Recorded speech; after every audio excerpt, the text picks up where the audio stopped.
Quisiera que comenzáramos con una oración al Señor y luego estudiar la palabra de Dios. Bendito Padre Celestial, te damos gracias por esta libertad que nos das para estar aquí juntos, congregados en tu nombre en los diferentes lugares, Padre, pero en tu nombre. Y tú has dicho que donde estén dos o más congregados en tu nombre, sin importar el lugar, no lo dices, pero lo expresas así, tú estarías con nosotros, en medio de nosotros. Y que la hora vendría cuando los adoradores adorarían al Padre en espíritu y en verdad, no en un lugar definido, determinado, sino en espíritu y en verdad, que es lo vital para nosotros, los cristianos. Reunidos en armonía alrededor de ti, Señor, de tu presencia, de tu trono.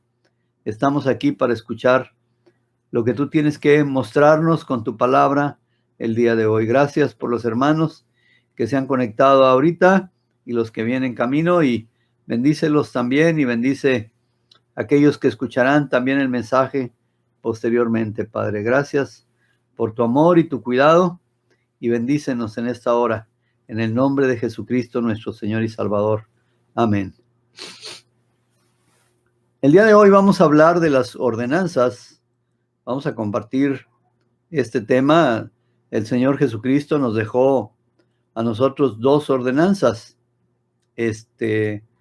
Nos dejó el bautismo como una ordenanza y la participación de la mesa del Señor o la Santa Cena, como le llamamos nosotros. Bueno, pues bendito sea Dios, porque nos dejó esto para acordarnos de Él realmente. Todas estas dos ordenanzas apuntan a Cristo, nos recuerdan a Cristo. Y vamos a ver el primer tema, el bautismo.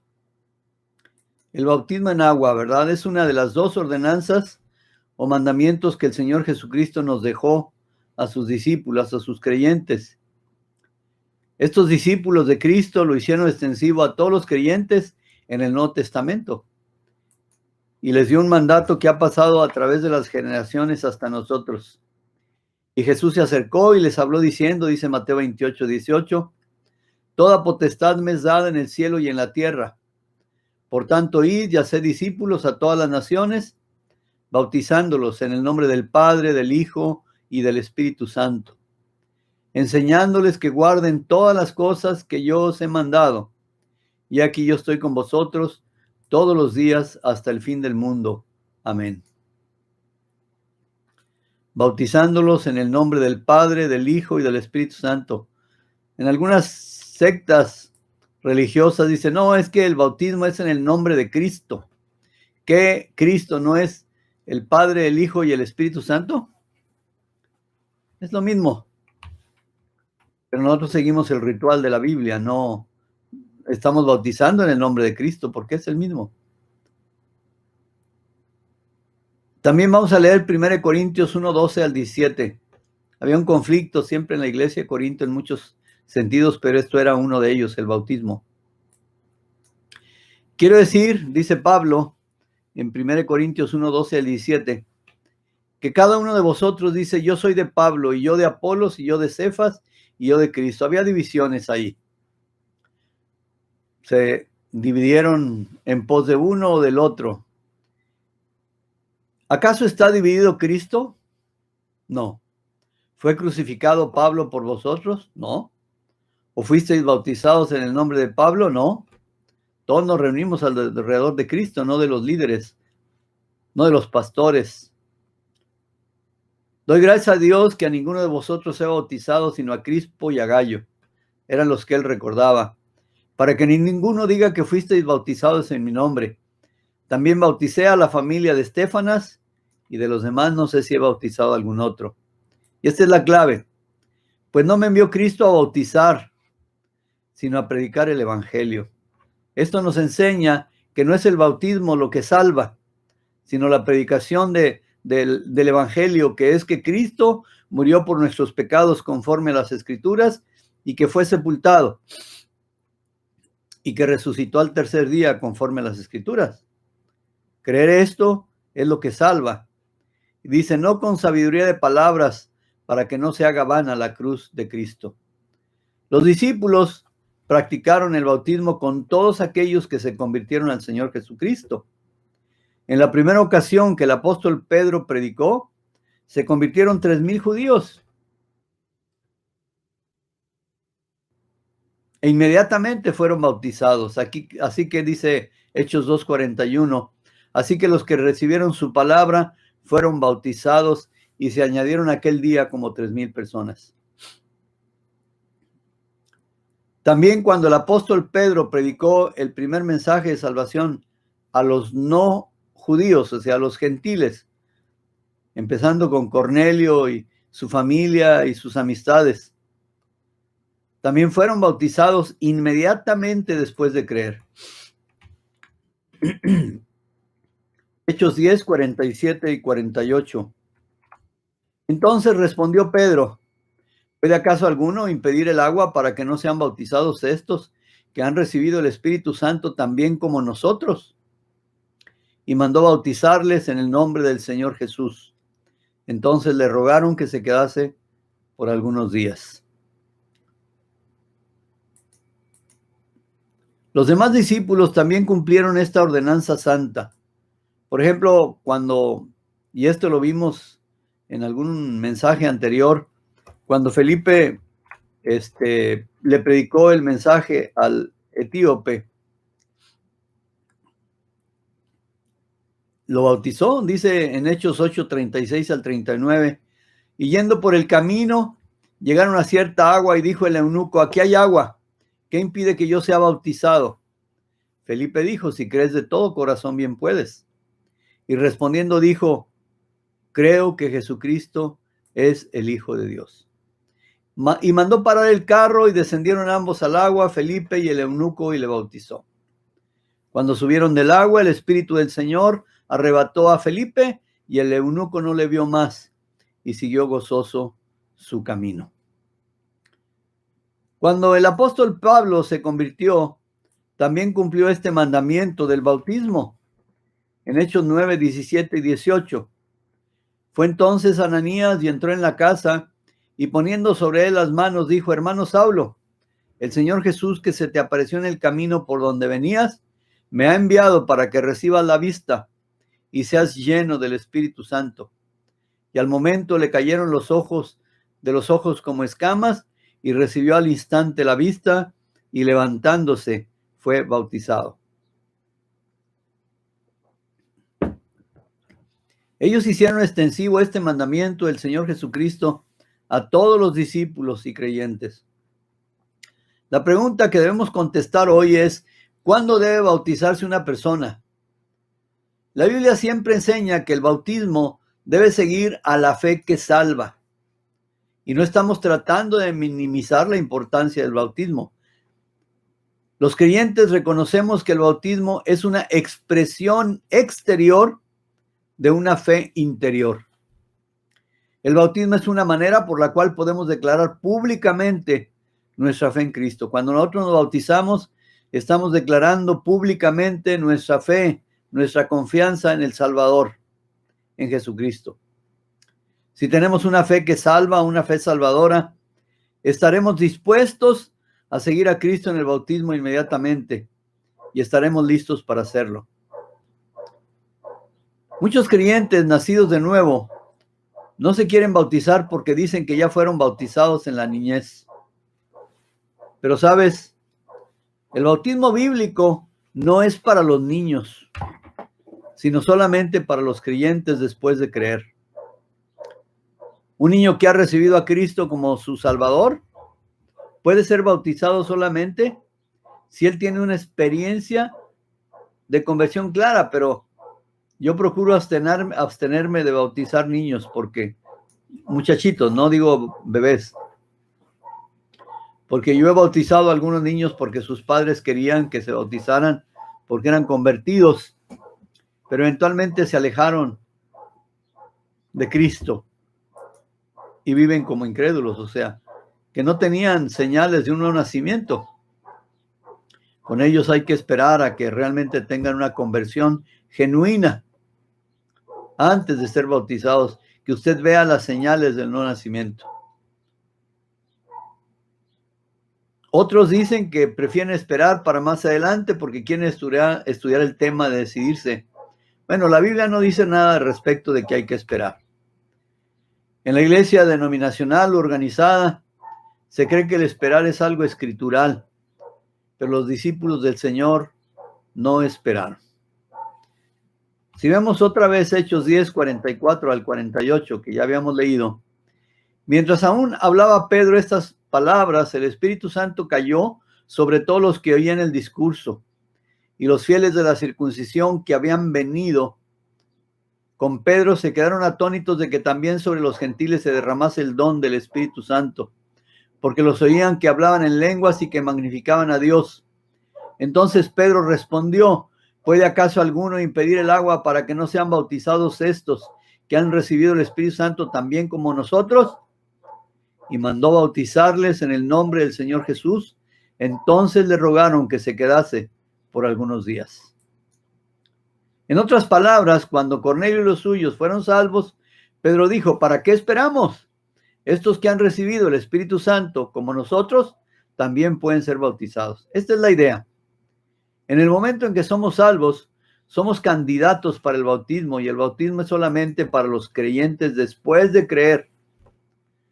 Observemos cuán fielmente y puntualmente los creyentes de la iglesia primitiva obedecieron este mandamiento antes que los puntos de vista y las tradiciones de los hombres no escriturales fueran hechos una barrera a la fe sencilla que el Señor nos dio en su palabra.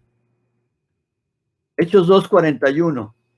Así que los que recibieron su palabra fueron bautizados, y se añadieron aquel día como 3,000 personas. El bautismo es para los creyentes después de creer. Hechos 8:12 y 13.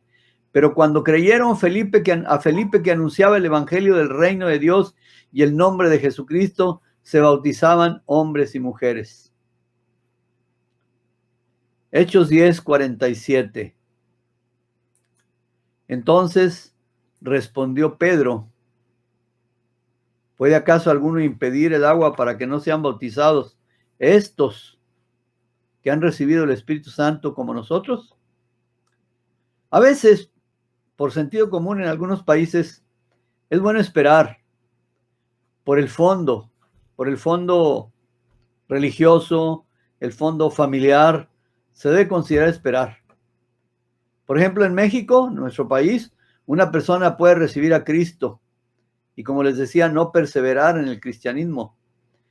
Muchas veces debemos esperar para ver las señales de un nacimiento antes de bautizarlos. Pero en cambio en Estados Unidos, en donde la gente oye diariamente muchos programas cristianos y hay mucha palabra sembrada en sus mentes y corazones, pues no se necesita esperar para bautizar a una persona. Porque ya cuando una persona se convierte a Cristo, verdaderamente hay una conversión genuina. Hay países que es muy permitido la predicación del evangelio. Yo fui a Costa Rica de visita hace años a visitar a algunos hermanos del discipulado, y era muy común ver en la televisión predicadores americanos predicando mensajes en español o traducidos al español durante el día o la tarde. Era muy común que los creyentes allá pusieran la radio para oír un devocional en la mañana. Aquí no, aquí los gobiernos procomunistas han parado mucho la predicación del evangelio en la televisión y en la radio, y no han permitido a las iglesias tener lugares de predicación. Algunos programas que llegan aquí a la televisión son realmente de Sudamérica, donde hay permiso para en esos países. Yo fui a Ecuador también de visita a los creyentes del Ecuador, y también tú puedes ver la televisión y ver programas donde se predica el evangelio. El bautismo es un testimonio público de algo que ha pasado en tu vida. Es una identificación pública tuya, mía, con la muerte, sepultura y resurrección de Cristo. Ahora, de acuerdo con la Biblia, ¿cómo va a ser la manera del bautismo? Bueno, el día de hoy, en la actualidad, el mundo está practicando una forma de bautismo que no es escritural. En la Iglesia Católica y en algunas iglesias evangélicas, como los presbiterianos, metodistas y otros, luteranos y otros, están practicando un bautismo por rocío, rociar para empezar. Rocían las cabezas de los niños. Y aún practican esto en los niños, en bebés, en adultos. Pero nosotros podemos probar que se ha realizado un cambio entre la forma del bautismo que practicó la iglesia primitiva y el bautismo que es común actualmente en muchas iglesias y denominaciones cristianas. Ahora, el bautismo no es, como lo practican también algunas iglesias, para pertenecer a la iglesia. Mucha gente se bautiza para pertenecer a la iglesia. Y una vez le prediqué a un joven el evangelio en la calle y le decía, ¿y tú ya le entregaste tu vida a Cristo? ¿Ya lo recibiste como tu Señor y Salvador? Y me dice, no, porque me están preparando para bautizarme. Y como todavía no me bautizo, ¿qué? Como no se bautizaba, ¿no era salvo? Ay, hermanos, ¿no es primero la salvación y después el bautismo? ¿Dónde dice la Biblia que el bautismo me hace parte de la iglesia? En ninguna parte. Yo soy miembro del cuerpo de Cristo, miembro de la Iglesia Universal de Jesucristo, por Cristo, por reconocerlo como mi Señor y Salvador, no por el bautismo. Lo importante es, como decía una persona, subirse al avión y sentarse en un asiento es cuestión de conveniencia. Hay aviones que no tienen asientos. Los aviones del ejército que llevan muchos soldados a la Segunda Guerra Mundial no tenían asientos para que realmente llevaran muchos soldados en un vuelo, ¿verdad? Entonces, lo importante es el vuelo, es volar. Es igual, lo importante es que una persona, digámoslo de una manera así, se suba en Jesucristo. Y el bautismo es una cuestión de obediencia nada más al Señor. Pero no me hace parte ni de Cristo, ni lava mis pecados, ¿verdad? Como muchos dicen, lava tus pecados con el bautismo. No. El bautismo no lava los pecados de nadie. Lo que nos lava nuestros pecados es la sangre de Jesucristo, porque la sangre de Jesucristo, su Hijo, nos limpia ¿de qué? De todo pecado. Pero vamos a ver cómo cambió el sentido original del bautismo por cuestiones de las tradiciones de los hombres. En una enciclopedia católica oficial denominada Spencer, que fue presentada por los caballeros de Colón con la aprobación de un cardenal apellidado Farley y que fue donado a una biblioteca pública por un concilio local de caballeros de Colón en Estados Unidos, en una biblioteca, podemos examinar el tema del bautismo en una iglesia, en una enciclopedia católica. Y en esa enciclopedia, en la página 259, volumen 2, en el título Bautismo, en su etimología, tenemos esta declaración. La palabra bautismo viene de la palabra en griego bapto, baptizo, que significa lavar o inmersión o sumergir. Segundo, en la página 261, volumen 2, segunda columna, inciso B, comienza una descripción del cambio del bautismo por inmersión a rociar. Veamos lo que dice esa enciclopedia católica. Inmersión, bautismo por inmersión. Parece ser que prevaleció hasta el siglo XII en la Iglesia Católica Romano-Latina. En algunos lugares permaneció hasta el siglo XIV. Las iglesias orientales, o sea, católicos griegos, los coptos egiptos y en otros lugares, han retenido el bautismo por inmersión. Ellos no cambiaron. Hoy en día la Iglesia Católica griega tiene este tipo de bautismo de inmersión guardando la forma original. Pero el catolicismo romano y otros cambiaron la forma original por rociar. Originalmente los católicos tuvieron grandes baptisterios para la inmersión. Los baptisterios de la iglesia romana fueron construidos durante los siguientes 13 siglos después de Cristo. Estos baptisterios testifican que en Europa y el África del Norte la inmersión fue la manera de bautizar. Con esta enciclopedia oficial preparada por católicos y autoridades católicos romanas con la supervisión de un cardenal, podemos demostrar que se realizó un cambio en el bautismo. En la página 274, volumen 2, bajo el título Arqueología, leemos lo siguiente. En el siglo apostólico, como en los tiempos judíos. Esto nos lo enseña Juan 3:23, por ejemplo. Juan bautizaba también en Enón, Juan el Bautista, bautizaba también en Enón junto a Salim, porque allá había muchas aguas y venían y eran bautizados. El bautismo fue administrado sin fuentes especiales en las playas del mar, en los ríos o en pozos de agua. Hechos 8:38 también nos lo dice, ¿no? Y mandó parar el carro y se dieron ambos al agua, Felipe y el eunuco, y le bautizó. ¿Por qué? Porque allí había agua para la inmersión total. Bíblicamente el bautismo por inmersión fue muy común, dice esta enciclopedia, como lo muestra Hechos 9:18, y al momento le cayeron de los ojos como escamas y recibió al instante la vista y levantándose fue bautizado. Esto habla del bautismo de Pablo, y en Hechos 16:33 nos habla del carcelero de Filipos, y él tomándolos en aquella misma hora de noche les lavó las heridas y enseguida se bautizó él con todos los suyos. Pero por la privacidad y la solemnidad de este evento del bautismo, se produjo el uso de una fuente o pila especial en los locales donde se reunían los creyentes. Y en un periodo más tarde, por la preservación del agua y con el establecimiento de lugares cristianos de adoración, esta fuente fue hecha una de las cosas más importantes. En el oriente tomó la forma de un pozo cisterna muy similar a la de los baños, lo suficientemente grandes y profundos para permitir la inmersión total. En las ruinas cristianas, en las ruinas de las iglesias cristianas de África del Norte, los baptisterios testifican del bautismo por inmersión.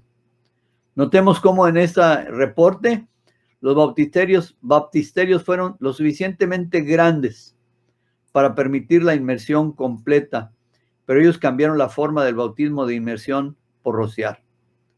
En la página 275, primera columna, admiten un gran incremento en el bautismo de niños. El bautismo por rociar empezó a ser usado en el siglo XIII. En ese tiempo surgieron los grupos protestantes. Martín Lutero se salió del catolicismo romano, o lo salieron, ¿verdad? Lo sacaron, lo expulsaron, lo excomulgaron, pero retuvo el bautismo por rociar. Él descubrió en la Biblia la salvación por la fe. Como dice Romanos 1:17, los justos vivirán por la fe. Bueno, Lutero fue un gran hombre, definitivamente, pero se quedó corto en completar la reforma. Ahora, Lutero creía en el bautismo por inmersión, pero conservó el bautismo por rociar. A partir de Lutero, pues se levantaron los luteranos y ellos conservan el bautismo por rociar, los luteranos, los presbiterianos y otros. Luego los metodistas también tomaron esto. Nuevas denominaciones se levantaron como ramas de la iglesia de la Reforma y se quedaron con muchas costumbres y tradiciones del catolicismo no escriturales. Perdón.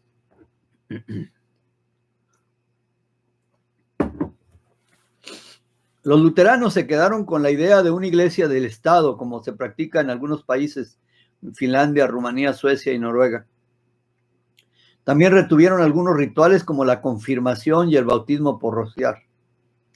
Mi maestro de la Biblia fue un luterano y él me dijo una vez, a mí me confirmaron cuando niño, pero nunca supe en qué. Lutero creía en el bautismo por inmersión, como les decía, pero practicó lo contrario. El doctor Felipe Schaff, en su Historia de la Iglesia Cristiana, volumen 7, páginas 218 y 219, anota a Lutero como diciendo, yo creo que en el bautismo un creyente debe ser sumergido completamente en conformidad al significado de la palabra y al significado del misterio. George Muller, que fue de Alemania a Bristol, Inglaterra, como misionero, pero se definió por un ministerio de cuidar niños y fundar orfelinatos en Inglaterra, porque había muchos huérfanos. Y él era muy conocido por su vida de oración y el estudio de la palabra. Un día se le pidió su opinión respecto de la manera de bautizar a los creyentes. Y tuvo que quedarse callado porque uno de sus hermanos le dijo, yo te voy a pedir por favor que no hables de esto en este momento hasta que tú lo cumplas, hasta que tú lo obedezcas. Y él le dijo esto porque George Muller no tenía el bautismo por inmersión. Entonces Muller, quien era un hombre piadoso y honesto, estudioso de la Biblia, inició una investigación respecto de la manera escritural del bautismo en la Biblia. Este era un hábito en su vida. Él escudriñaba cada doctrina en la palabra de Dios, como los de Berea. Cuando Pablo predicó en Berea, dice que diligentemente indagaban en las escrituras para ver si lo que Pablo decía era como enseñaba la Biblia. Qué maravilloso, ¿verdad? Que los creyentes escudriñen en la palabra de Dios cada doctrina que aparece por ahí, buena o mala. Puede ser falsa enseñanza cuando la confirmas con la Biblia y puedes concluir que a estos no les ha amanecido porque no dicen conforme a la palabra de Dios. Eso dice el profeta Isaías. Dos pasajes de la Escritura principalmente le trajeron luz a Müller y lo llevaron a concluir que la inmersión es la forma del bautismo de Dios. El primer pasaje es Hechos 8:36 al 38. Y yendo por el camino llegaron a cierta agua, y dijo el eunuco: aquí hay agua, ¿qué impide que yo sea bautizado? Felipe dijo: si crees de todo corazón, bien puedes. Y respondiendo dijo: creo que Jesucristo es el Hijo de Dios. Y mandó parar el carro, y descendieron ambos al agua, Felipe y el eunuco, y le bautizó. Y en Romanos 6:13, ahí nos habla del hecho, de la manera del bautismo, literal. Pero Romanos 6:3 al 5 nos habla del bautismo espiritual. ¿O no sabéis que todos los que hemos sido bautizados en Cristo, hemos sido bautizados en su muerte? Porque somos sepultados juntamente con él para muerte por el bautismo, a fin de que como Cristo resucitó de los muertos por la gloria del Padre, así también andemos en vida nueva. Porque si fuimos plantados juntamente con él en la semejanza de su muerte, así también lo seremos de su resurrección. Aquí no habla del bautismo en agua, es del bautismo espiritual. Y tú vas a decir, bueno, ¿y qué es ese bautismo espiritual? Bueno, Hechos nos está diciendo lo que pasó en realidad, y Romanos nos habla del significado del bautismo. En Romanos se nos habla no del bautismo en agua, sino del bautismo espiritual, como lo enseña Primera de Corintios 12:13. Porque por un solo espíritu fuimos todos bautizados en un cuerpo, sean judíos o griegos, sean esclavos o libres, y a todos se nos dio a beber de un mismo espíritu. El día que te convertiste a Cristo, el día que yo me convertí a Jesucristo, fui bautizado en un cuerpo, en el cuerpo de Cristo, que es su iglesia universal. Judíos o griegos, esclavos o libres, a todos se nos dio a beber de un mismo espíritu. Como tú ves, no necesitas recibir otro bautismo del Espíritu Santo y hablar en lenguas, porque tú ya fuiste bautizado en el Espíritu Santo y la Biblia aquí no nos dice nada de lenguas. Y el bautismo en agua describe o tipifica al bautismo espiritual. Por ejemplo, el bautismo en agua nos recuerda a ti y a mí que cuando recibimos a Jesucristo, fuimos sepultados en su muerte, fuimos identificados con su muerte, con su sepultura y su resurrección. Fuimos muertos, sepultados y resucitados con él. Nos recuerda que eso pasó cuando nos convertimos. La inmersión es un recordatorio de lo que ya pasó en tu vida cuando te convertiste. Tipifica que fuiste sepultado y el salir del agua tipifica que fuiste resucitado con Cristo, levantándote para vivir una vida nueva. Eso viene en la salvación. Por eso nosotros nos bautizamos para recordar lo que el Señor hizo con gratitud en nuestra vida. Pero qué fácil es para la gente aceptar las costumbres y doctrinas que vienen del eclesiasticismo, pero que no tienen la sanción de la palabra de Dios. Yo te quiero decir algo, la antigüedad no es la autoridad. ¿Qué hicieron muchos creyentes de las iglesias antiguas? Hicieron lo mismo que los fariseos. Cuando el Señor le dijo a los fariseos y escribas y judíos, este pueblo de labios me honra y su corazón está lejos de mí, porque me honran, enseñando como doctrinas de Dios, mandamientos de hombres. Y en Marcos 7:13, Jesucristo dijo, invalidando la palabra de Dios con vuestra tradición que habéis transmitido. Y muchas cosas hacéis semejantes a estas. muchos de iglesias que siguen tradiciones, lo que están haciendo es quitándole valor a la palabra de Dios. Ellos pueden leer la Biblia, venir a la Biblia, pero la invalidan porque no obedecen la Biblia, obedecen su tradición. Y el Señor quiere que obedezcamos la palabra de Dios y no los mandamientos y tradiciones de los hombres. Si la palabra de Dios fuera hecha el criterio de todo juicio, no tendríamos tantas sectas, ni tantas denominaciones, ni tantas divisiones. Siempre que veas algo así, o te practiquen algo así, o te quieran enseñar algo así, pregúntate, ¿qué enseña la palabra de Dios como los debería? Vamos a concluir con las palabras de Jesús en Mateo 28, 19 y 20. Por tanto, id y haced discípulos a todas las naciones, bautizándolos en el nombre del Padre y del Hijo y del Espíritu Santo, enseñándoles que guarden todas las cosas que os he mandado. Y aquí yo estoy con vosotros todos los días hasta el fin del mundo. Este es un mandamiento, pero el mandamiento nos ordena discipular. Ninguna persona es hecho un reproductor de discípulos en una sola noche, sino que es un resultado de ser enseñado en la doctrina por tiempo, practicar esa enseñanza, entregarle su vida a Cristo y obedecerlo. Y así un creyente va creciendo hasta que se hace un discípulo y luego un reproductor de discípulos. ¿Y qué vamos a enseñar? Que guarden todas las cosas que Cristo nos ha mandado. Tú debes entender siempre que la obediencia trae bendición. Bendiciones, muchas bendiciones. Y debemos obedecer el mandato de ser discipulados y discipular. Este mandamiento tiene dos lados como una moneda. ¿Cómo puedes tú discipular a otros si tú mismo no te sometes a ser discipulado, a la enseñanza de ser discipulado? ¿Cómo vas a poder aprender para discipular? Tu trabajo como creyente, como cristiano, es lo que dice Marcos 16, 15 y 16. Y les dijo, id por todo el mundo y predicar el evangelio a toda criatura. El que creyere fuere bautizado, será salvo. Muchos dicen, ya ves, el bautismo salva.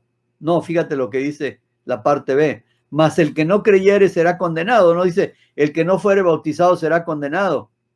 El que no creyere.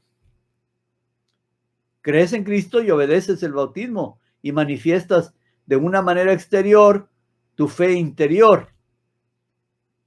La fe es primero y la obra es después. Primero es la fe y las obras son un fruto de la fe. Mas el que no creyere será condenado. El bautismo no es lo más importante, pero significa obediencia. Lo más importante es ir y hacer discípulos a todas las naciones. Yo no sé si todos ustedes han recibido el bautismo como cristianos, pero si no lo hacen, pues ya estamos llegando ya estamos prácticamente en primavera y luego viene el verano y pues bueno, va a ser un tiempo para proseguir bautizos. Y tú dirás, pero ¿cómo le vamos a hacer con la pandemia? Bueno, hay que buscar estrategias. En algunos lugares ya se están vacunando personas, sobre todo la gente más, problemas de enfermedades que pueden complicar un problema de COVID, ¿verdad? Entonces, se pueden hacer bautizos con poquita gente nada más y estar guardando su sana distancia y las cosas que se deben hacer. No sé, algo tenemos que hacer, porque hay muchos creyentes nuevos que necesitan ser bautizados. Yo gané para Cristo a un muchacho, un hermano, hace muchos años. Me acuerdo, él se llamaba Gilberto Leal, ya partió con el Señor. Se convirtió conmigo y lo empecé a discipular y me dijo, oye Felipe, pues yo quiero obedecer este mandamiento para discipular. Digo, no, pues cuando tú quieras puedes ser bautizado. Me dijo, pues vamos, yo conozco un lugar donde hay bastante agua y para que me bautices. Y nos fuimos los dos nada más a la hora que él dijo. Fuimos al lugar donde, como el etíope le dijo a Felipe, aquí hay agua, ¿qué impide que yo sea bautizado? Y ahí lo bauticé. Yo vi, por ejemplo, algunos soldados bautizándose en un pile loader, o sea, una de esas palas que cargan, que sirven para sacar escombro. La pusieron horizontal la pala, la llenaron de agua y ahí bautizaron al soldado. Otras personas bautizándose donde había suficiente agua, en un arroyo, en un río. Eso es muy común porque están obedeciendo al Señor. Ahora vamos a compartir sobre la segunda ordenanza, la mesa del Señor o la Santa Cena, que es algo que queremos practicar la próxima semana, en domingo después del mensaje de las 5 de la tarde, para lo cual ustedes deben tener por ahí algo de pan, puede ser pan Bimbo, pan francés, bolillo, virote, el que quieran, y un poco de jugo de agua en vasitos. Y si es la familia y son cristianos nacidos de nuevo, pues bueno, pueden participar también de la Santa Cena. Si hay varones, los varones participen en la Santa Cena ahí, junto con nosotros. Y si no hay, pues las damas tomen la Santa Cena junto con nosotros. Yo voy a estar presidiendo la Santa Cena desde aquí. Vamos a ver una introducción y vamos a leer 1 Corintios 11, 23 al 31. Porque yo recibí del Señor Jesús lo que también nos ha enseñado. Que el Señor Jesús, la noche que fue entregado, tomó pan. Y habiendo dado gracias, lo partió y dijo: tomad, comed, esto es mi cuerpo que por vosotros es partido. Haced esto en memoria de mí. Asimismo tomó también la copa después de haber cenado, diciendo: esta copa es el nuevo pacto en mi sangre. Haced esto todas las veces que la bebiereis en memoria de mí. Así pues, todas las veces que comiereis este pan y bebiereis esta copa, la muerte del Señor anunciáis hasta que Él venga. De manera que cualquiera que comiera este pan o bebiera esta copa del Señor indignamente, será culpado del cuerpo y de la sangre del Señor. Por tanto, pruébese cada uno a sí mismo y coma así del pan y beba de la copa. Porque el que come y bebe indignamente sin discernir el cuerpo del Señor, juicio come y bebe para sí. Por lo cual hay muchos enfermos y debilitados entre vosotros, y muchos duermen, muchos ya murieron. Si pues nos examinásemos a nosotros mismos, no seríamos juzgados. Los discípulos del Señor, cuando Cristo ascendió a los cielos, estuvieron celebrando la Santa Cena todos los días durante el avivamiento que tuvieron en Jerusalén. El Señor Jesucristo es el centro y la circunferencia de esta ordenanza santa. Él es el centro y la circunferencia. En 1 Corintios 11:20 nos dice: cuando pues os reunís vosotros, esto no es comer la cena del Señor. ¿Cómo se le llama? La cena del Señor. Y en 1 Corintios 11:27 nos dice: de manera que cualquiera que comiera este pan o bebiera esta copa del Señor indignamente, será culpado del cuerpo y de la sangre del Señor. Será culpado del cuerpo y de la sangre del Señor. Es el pan del Señor y la copa del Señor, se le llama la Santa Cena. Y en 1 Corintios 10:21, no podéis beber la copa del Señor y la copa de los demonios. No podéis participar de la mesa del Señor y de la mesa de los demonios. Aquí se menciona la Santa Cena como la mesa del Señor. Esto nos da, para empezar, una evidencia concluyente de quienes deben participar. Solamente los que tienen al Señor Jesucristo, los que le han reconocido como su Señor y Salvador. Los incrédulos no deben participar de esta mesa del Señor. Solamente aquellas personas que han experimentado la salvación por la sangre y la muerte de Jesucristo, aquellas que le han reconocido como su Salvador y Señor. El pan es su cuerpo.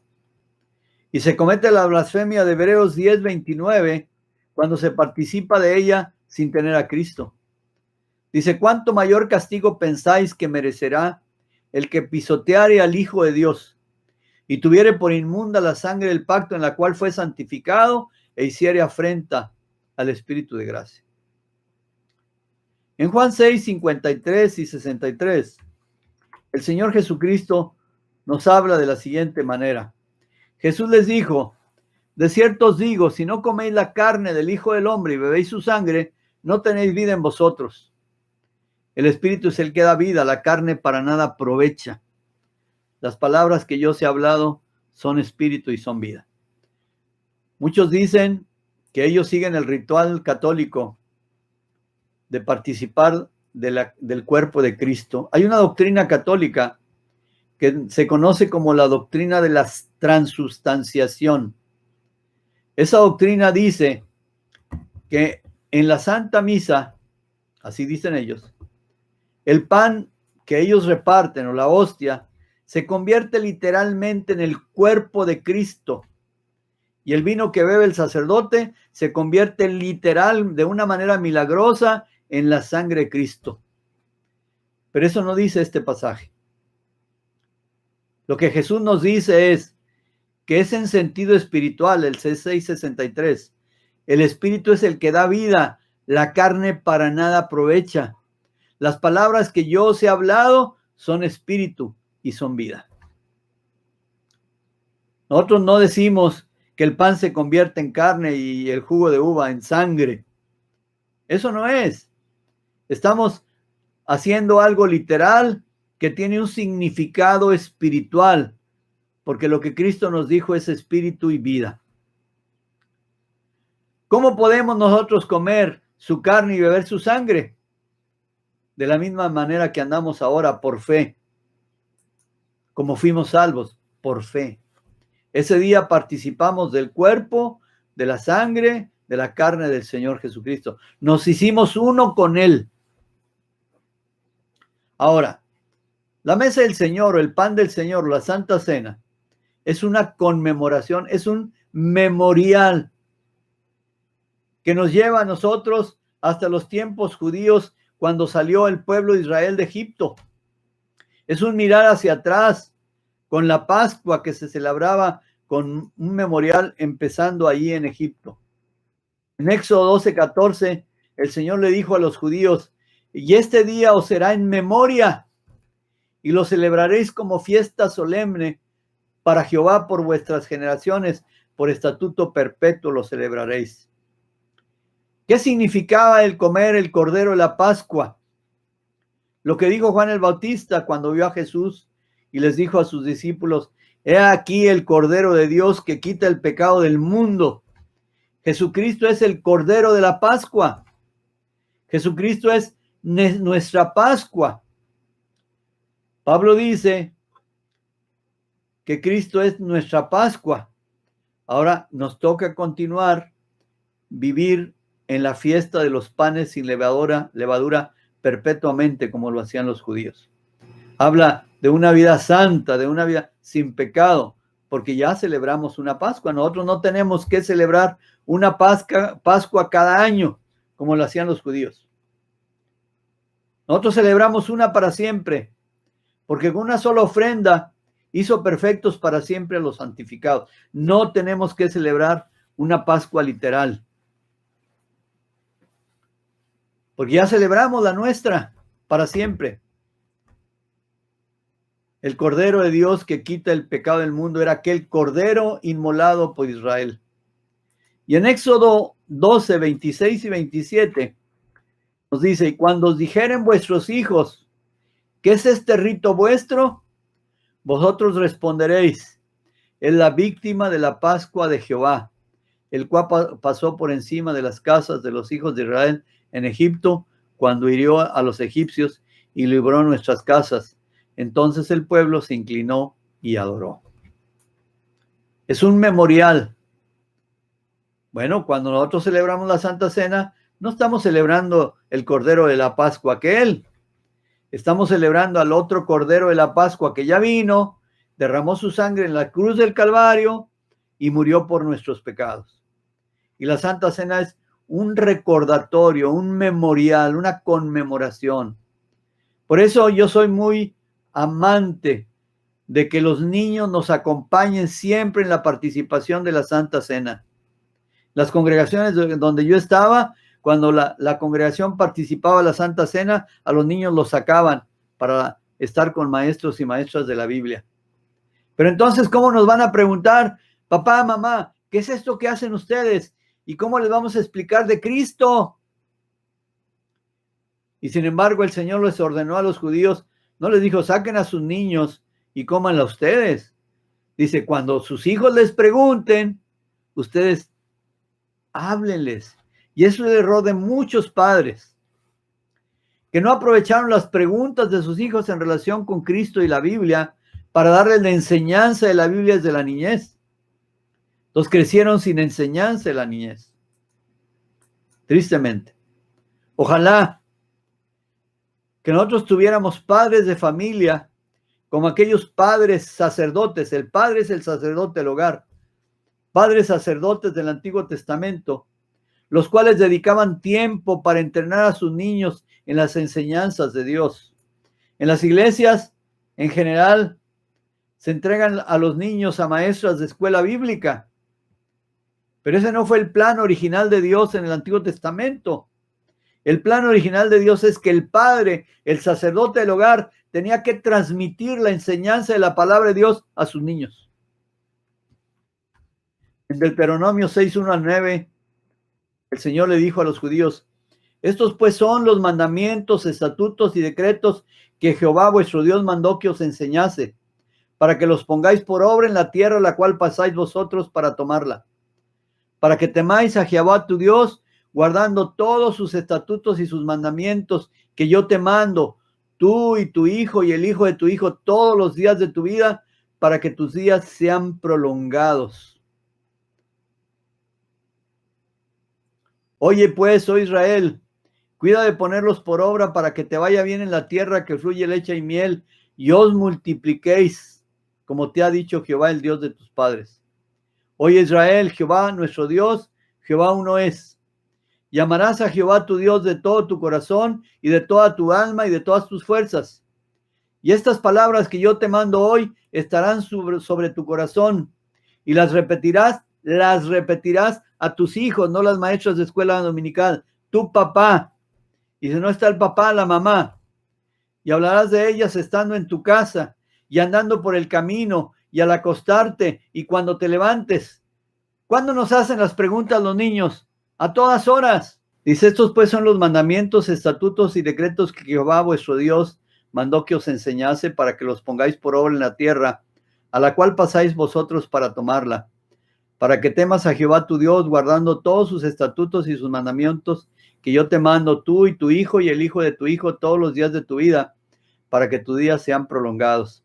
Oye pues, oh Israel, y cuida de ponerlos por obra para que te vaya bien en la tierra que fluye leche y miel, y os multipliquéis como te ha dicho Jehová, el Dios de tus padres. Oye Israel, Jehová nuestro Dios, Jehová uno es. Llamarás a Jehová tu Dios de todo tu corazón y de toda tu alma y con todas tus fuerzas. Y estas palabras que yo te mando hoy estarán sobre tu corazón, y las repetirás a tus hijos y hablarás de ellas estando en tu casa y andando por el camino y al acostarte y cuando te levantes. Y las atarás como una señal en tu mano y estarán como frontales entre tus ojos, y las escribirás en tu casa y en tus puertas. Como ven, nada se menciona en el Antiguo Nuevo Testamento de tener una escuela dominical, aunque es buena y tiene un impacto tremendo, no lo niego. Y lo seguimos haciendo, ¿verdad? Pero eso no quita nuestra responsabilidad a los padres, porque luego la gente le echa la culpa a las maestras de escuela bíblica y dice, no, es que mi maestra de escuela bíblica le falló a mi niño o a mi niña. No, no fue ella, fuiste tú, porque la obligación de enseñar la palabra de Dios es de los padres, del padre como sacerdote del hogar, y cuando uno está, de la madre, pero no le puedes echar la culpa a nadie, a ninguna maestra de la Biblia. Si alguien falló, fueron los padres. La escuela dominical fue iniciada por hombres y mujeres que tenían un cuidado especial en su corazón por el bien de aquellos niños que no tenían papás, y quienes tomaron la responsabilidad de entrenarlos en los caminos de Dios. Tú debes saber que no hay ningún sustituto para el entrenamiento de los niños en el hogar. No hay ningún buen sustituto, porque el hogar tiene la mayor influencia. Un padre que toma la responsabilidad como sacerdote del hogar debe andar conforme a esta responsabilidad y debe vivir su vida conforme a la palabra de Dios para tener autoridad de enseñar la palabra de Dios a sus niños. Conforme a este principio, el significado de la Pascua era explicado a los hijos de los israelitas. En Éxodo 12, 26 y 27 dice: y cuando os dijeren vuestros hijos, ¿qué es este rito vuestro? Vosotros responderéis: es la víctima de la Pascua de Jehová, el cual pasó por encima de las casas de los hijos de Israel en Egipto, cuando hirió a los egipcios y libró nuestras casas. Entonces el pueblo se inclinó y adoró. Y esto para llamar su atención a la muerte del Cordero. La muerte de Cristo nos inspira a la dedicación, y esta palabra tiene la misma raíz que consagración y entrega y santificación. La celebración de la mesa del Señor también mueve nuestra voluntad para vivir una vida santa, profunda y en un andar más entregado al Señor. El resumen de esta conmemoración es 1 Corintios 10, 21. Y no podéis beber la copa del Señor y la copa de los demonios. No podéis participar de la mesa del Señor y de la mesa de los demonios. La cual es una reprensión bastante fuerte para un cristiano caído o para una persona que no está viviendo estrecha. Santiago 4:4, estrecha quiere decir cerca del Señor, estrechito en tu caminar con Cristo. Oh almas adúlteras, ¿no sabéis que la amistad del mundo es enemistad contra Dios? Cualquiera pues que quiera ser amigo del mundo se constituye en un enemigo de Dios. El cristianismo no es vivir de una manera el domingo y de otra manera entre semana. El cristianismo es Cristo todo el tiempo, toda la vida, continuamente.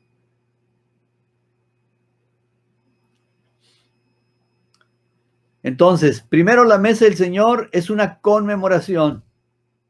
En segundo lugar, la mesa del Señor es una reexaminación. Si pues nos examinásemos a nosotros mismos, no seríamos juzgados, dice 1 Corintios 11:31. Este pasaje nos habla de escudriñarnos o de examinarnos a nosotros mismos para participar de la cena del Señor dignamente. En 1 Corintios 11:28 nos dice: por tanto, pruébese cada uno a sí mismo y coma así del pan y beba de la copa. Aquí nos habla de examinarnos a nosotros mismos, como se menciona en el Salmo 4:4. Temblad y no pequéis. Meditad, examinar. Meditad en vuestro corazón, examinar tu corazón, estando en vuestra cama y callad.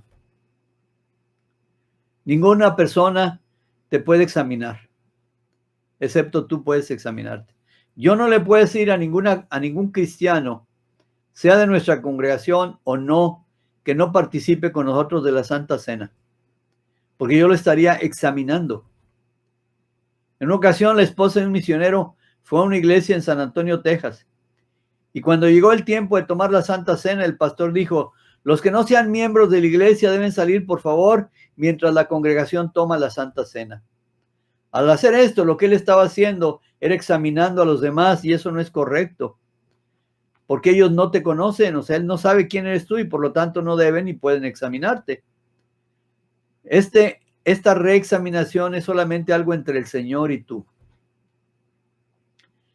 1 Corintios 11:28 nos dice: por tanto, pruébese cada uno a sí mismo y coma así del pan y beba de la copa.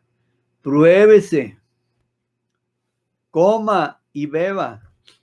A veces a mí me da tristeza cuando creyentes vienen a una reunión y vamos a tomar la Santa Cena y ellos no la toman, ¿verdad? Y aparentan una falsa humildad.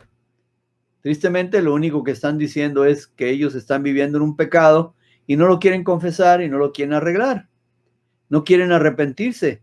Eso es todo. Pero el Señor dice que participemos de ella y nos probemos. En 1 Corintios 11:29 nos dice: porque el que come y bebe indignamente sin discernir el cuerpo del Señor, juicio come y bebe para sí. La palabra indignamente implica lo siguiente: tú puedes ser indigno cuando piensas en otra cosa mientras estás participando de la Santa Cena, con tu mente divagando fuera, tomando eso como algo superficial. También cuando lo haces con cualquier tipo de pecado conocido o no confesado. Nuestro problema no es como el problema de los corintios. Ellos tenían otros problemas. Ellos bebían demasiado. Como no se bebía agua, ni refrescos, ni nada, ¿me entienden? Y muchos venían de distancias muy lejos, pues la gente traía comida para comer en el lugar donde se reunían. El problema con ellos es que mientras llegaba la gente, ellos empezaban a beber y a comer y a emborracharse, y mucha gente pues no lleva comida, pues no todo el mundo tiene para llevar comida. Y ellos participaban indignamente sin discernir el cuerpo del Señor o el significado de la Santa Cena. Y otros practicaban la glotonería. De eso no se aplica. Nuestro problema es que no tenemos la sinceridad en la preparación de nuestro corazón para venir a la Santa Cena, limpios, confesados nuestros pecados, pidiéndole al Señor que nos examine, tomándola verdaderamente la Santa Cena con un sentido de gratitud y una dedicación santa y nueva. Nosotros somos hechos dignos por la sangre de Cristo en la salvación, pero la sangre en la participación de la Santa Cena nos limpia cuando nosotros le permitimos a Dios trabajar en nosotros libremente para reexaminar nuestro corazón. Entonces, el número 1 fue un mirar atrás, ¿verdad? Como hacia la Pascua, hacia la crucifixión de Cristo. Y el número 2 es mirar adentro de nosotros mismos. Y ahora el número 3 es una proclamación al mundo. Predicamos la muerte del Señor Jesucristo hasta que Él venga. Como les decía, el Señor Jesucristo es el centro y la circunferencia de esta ordenanza santa. En 1 Corintios 2:2 dice Pablo, pues me propuse no saber entre vosotros cosa alguna, sino a Jesucristo y a este crucificado. La Santa Cena, cuando la tomamos, estamos predicando, estamos declarando, estamos proclamando. Y la Santa Cena es una proclamación del nuevo pacto. En 1 Corintios 11:25 nos dice, asimismo tomó también la copa después de haber cenado Jesucristo, diciendo, esta copa es el nuevo pacto en mi sangre. Haced esto todas las veces que la bebiereis en memoria de mí. Ese fue un nuevo pacto. El pacto anterior era el pacto mosaico, el que Dios hizo con Moisés y los judíos en el monte Sinaí. Pero Jesucristo ha establecido un nuevo pacto y lo que se da por viejo está por desaparecer, dice la palabra de Dios.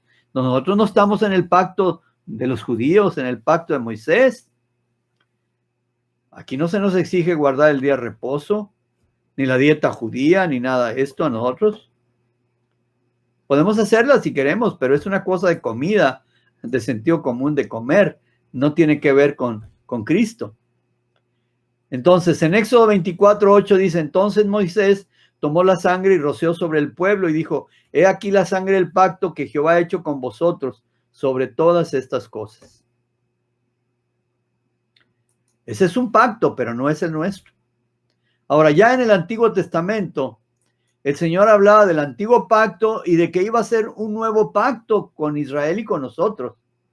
Por ejemplo, en Jeremías 31, del 31 al 34, nos dice, he aquí vienen días, dice Jehová, en los cuales haré nuevo pacto con la casa de Israel y con la casa de Judá. Un nuevo pacto, dice, no como el pacto que hice con sus padres el día que tomé su mano para sacarlos de la tierra de Egipto, porque ellos invalidaron mi pacto, aunque yo fui un marido para ellos, dice Jehová. Pero este es el pacto que haré con la casa de Israel después de aquellos días, dice Jehová. Daré mi ley en su mente y la escribiré en su corazón, y yo seré a ellos por Dios, y ellos serán mi pueblo. Y no enseñarán ninguno a su prójimo, ninguno a su hermano, diciendo, conoce a Jehová, porque todos me conocerán, desde el más pequeño de ellos hasta el más grande, dice Jehová. Porque perdonaré la maldad de ellos, y no me acordaré más de su pecado. Este es un pacto nuevo el que nosotros tenemos. Entramos en el nuevo pacto cuando reconocemos a Jesucristo. como nuestro Señor y Salvador. Y aquí se nos habla del nuevo pacto experimentado por nosotros en Jeremías. En otras palabras, el no nacimiento nos da capacidad para gozar del nuevo pacto con nosotros. Vamos a leer Isaías 61, 8 al 11. Porque yo, Jehová, soy amante del derecho, aborrecedor del latrocinio para holocausto.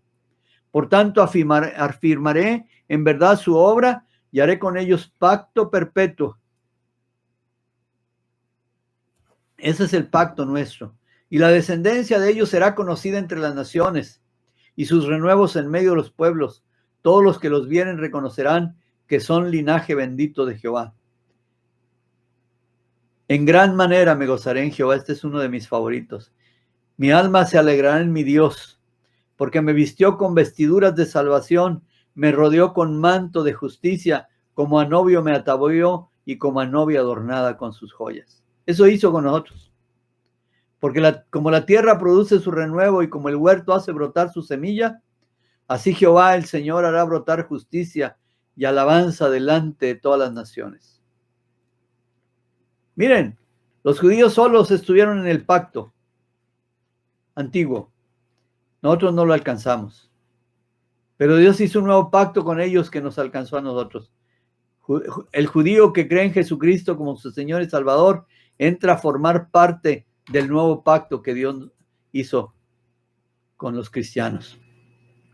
La Santa Cena, decíamos, también es una proclamación de la redención. Proclama la muerte, sepultura, resurrección de Cristo, pero es una proclamación de la redención.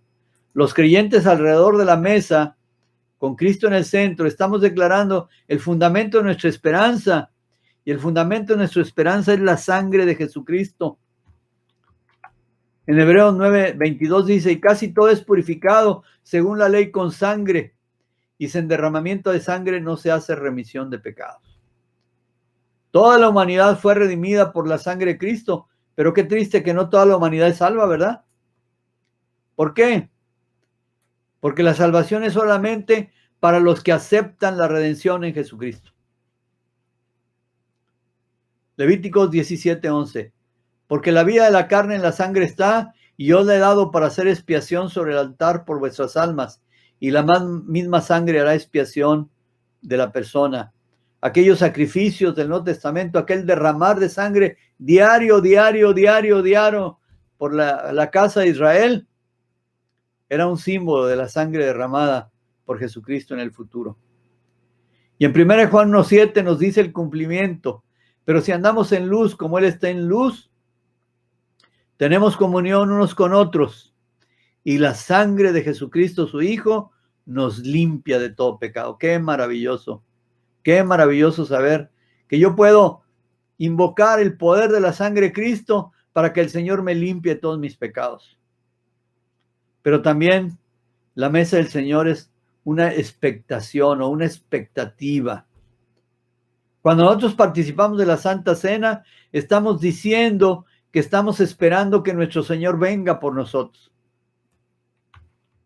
En 1 Corintios 11:26 nos dice la palabra de Dios, así pues todas las veces que comierais este pan y bebierais esta copa, la muerte del Señor anunciáis hasta que Él venga.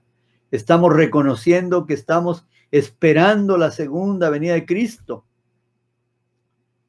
La mesa del Señor para nosotros es un mirar hacia arriba hasta que venga nuestro Señor.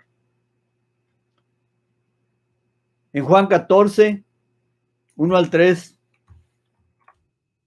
nos dice el Señor Jesucristo, no se turbe vuestro corazón, no se turbe tu corazón de nada.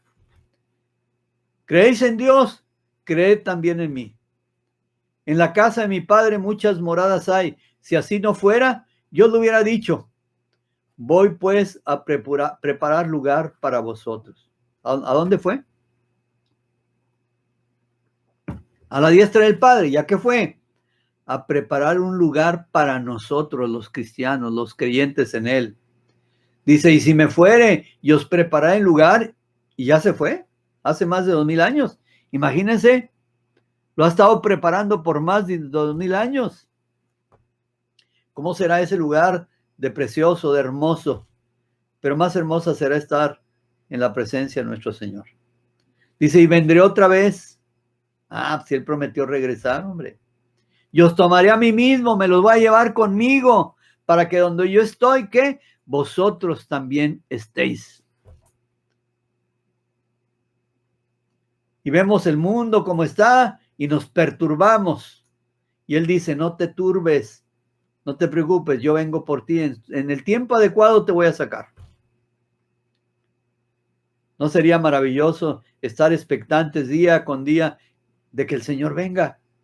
Para darnos confianza, para darnos esperanza en medio de estas circunstancias terribles que estamos viviendo en todas las naciones. En Hechos 1:11, aquellos varones que aparecieron a los discípulos cuando veían a Jesús ascender al cielo, los cuales también les dijeron, varones galileos, ¿por qué estáis mirando al cielo?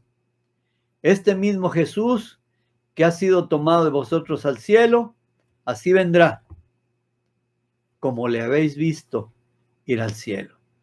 Participa de la Santa Cena y estarás confesando que estás esperando la venida de Jesucristo. Tú estás diciendo al participar de la Santa Cena, yo sé que Cristo vino y vendrá otra vez. Mira, Cristo prometió regresar. Los primeros cristianos de los tiempos apostólicos y de los tiempos posapostólicos de la iglesia primitiva y de los padres de la iglesia que surgieron posteriormente, esperaron y anhelaron el regreso de Jesucristo. Y ustedes y yo, quienes hemos reconocido a Jesucristo como nuestro Señor, como nuestro Salvador, como nuestro primer amor, debemos guardar este memorial de la mesa del Señor. ¿Hasta cuándo? Hasta que Él venga, hermanos. Hasta que Cristo venga por nosotros. Bendito sea el Señor por estas dos ordenanzas que Él nos ordenó y que representan algo maravilloso para nosotros como nacidos de nuevo, como creyentes en Jesucristo. Gracias por este tiempo. Gracias por haberse reconectado. No sé cuántos hubieron estado conectados antes, pero no sé si ya no se pudieron conectar. Pero bueno, como quiera que sea, pues Eduardo Barrientos, mi sobrino, nos va a editar para que aparezca la predicación como debe ser. Entonces, vamos a terminar con una oración. Bendito Padre Celestial, gracias, Señor, por este tiempo que nos has dado para compartir tu palabra, Señor, con nuestros hermanos presentes. Sabemos que tenemos fallas de la tecnología y no sabe a veces uno ni qué pasa, pero tú estás en el control de todo y tú lo permites. Gracias por los hermanos que estuvieron hoy aquí escuchando la palabra. Y esto nos prepara para obedecer estas dos ordenanzas que son vitales para nosotros. Porque nosotros anhelamos tu bendición. Porque la bendición de Jehová es la que enriquece y no añade tristeza con ella. Padre, prepáranos para la Semana Santa y bendícenos en nuestros mensajes donde hablaremos de Jesucristo. Él será el centro y la circunferencia de nosotros esta semana. Que podamos pasar más tiempo meditando la palabra y reexaminándonos, Padre, para que tú puedas limpiar nuestro corazón de tantos pecados como hay en nuestra mente y en nuestros hechos, en nuestra vida. Glorifica tu nombre en medio de nosotros, Señor. Te lo pido y bendice a mis hermanos que están conectados ahorita y los que estuvieron conectados antes también. Te lo ruego en el nombre de nuestro Señor y Salvador Jesucristo. Amén.